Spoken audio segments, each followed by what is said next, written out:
Morning everybody, Pounding Rocks, another video, and this time we're driving the daily around here, and I just wanted to give you a heads up on what I've done to it so far. First and foremost is now the bench seat is gone and I put a set of factory buckets in there. Actually I took the buckets out of the Pathfinder pickup, the red ones, because they match this interior perfectly. And I figured I've got a nice set of SE seats that are sitting in a room at my house that I took out of that other Pathfinder last year. So I figured those would be nice to put into the truck here, or into that truck. Sorry, I'm driving. I really shouldn't be shooting videos and driving at the same time. So we got bucket seats. We got a Frontier center console in here now, so I got a place to rest my arm. I got a cup holders. Ended up finding out that the right front caliper was completely seized, like completely stuck. So luckily for me, I had a brand new one on the shelf in a box, bare metal, never been installed. So I threw that on there and bled the brakes, but I need to get pads like really bad. Pads and rotors like horribly.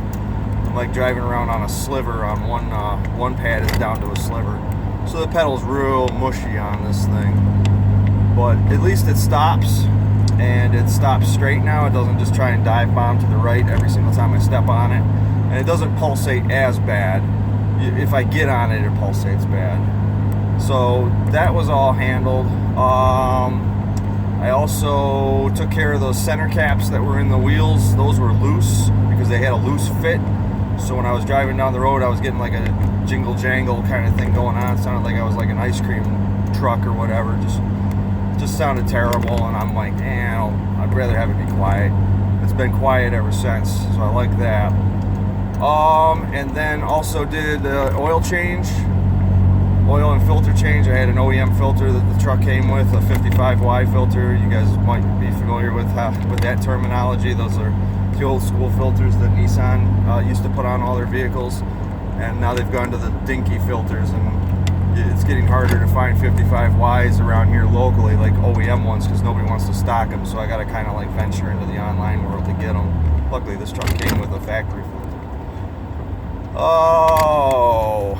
Pathfinder front end, I did swap that.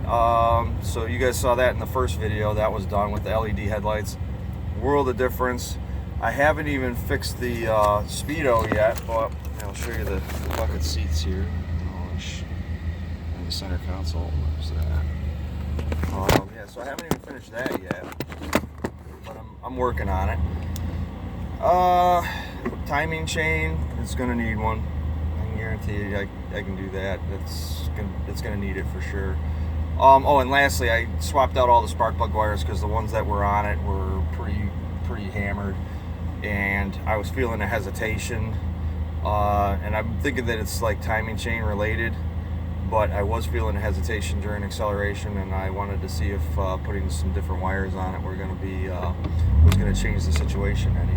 And it does seem to drive a lot better. The more I drive it, the better it drives, because I guess it must have sat for a while.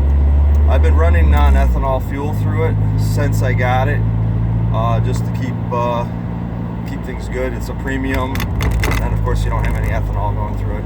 I do eventually plan to replace the fuel filter and do even more maintenance, but it's March, it's cold out. I'd rather get a baseline on how this thing's actually going to perform before I start throwing a whole lot of parts at it. So, but it's done the journey. It drives 40 miles one way to work and 40 miles home, so it's doing 80 miles a day. We're already up to 221,000 miles on it, and it rides so much better with the bucket seats. Bench seats are nice. Bench seats are fun, but bucket they're just too bouncy for me. I hate being thrown all over the cab for every bump. At least with this, I can, I feel a lot more planted. Anyways, that's the breakthrough on it. Oh, and it got a bath. I took it through an automated car wash. It does not leak. So it got a bath, and it seems to be happy right now. So I'm just gonna keep doing it as like a rolling daily restoration. I'm not gonna fix it up to make it a show quality truck. It's never gonna be that, and I'm not even gonna make it like, you know, like the red truck where it's gonna be like a hot rod version.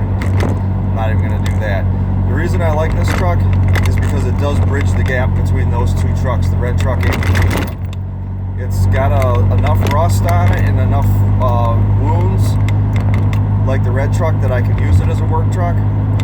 But it's got the highway gears that the green truck has, so I can actually drive it to work, unlike the red truck, which has 437s in the back. And even with the taller tires in the rear, I have no highway speeds with that thing. It's all good city driving, and it takes off pretty good, but I get no top speed. So this truck is the in-between, and I'm liking it. So thanks for tuning in, and like, share, and subscribe, and I'll see you guys in the next one. Pounding Rock signing off.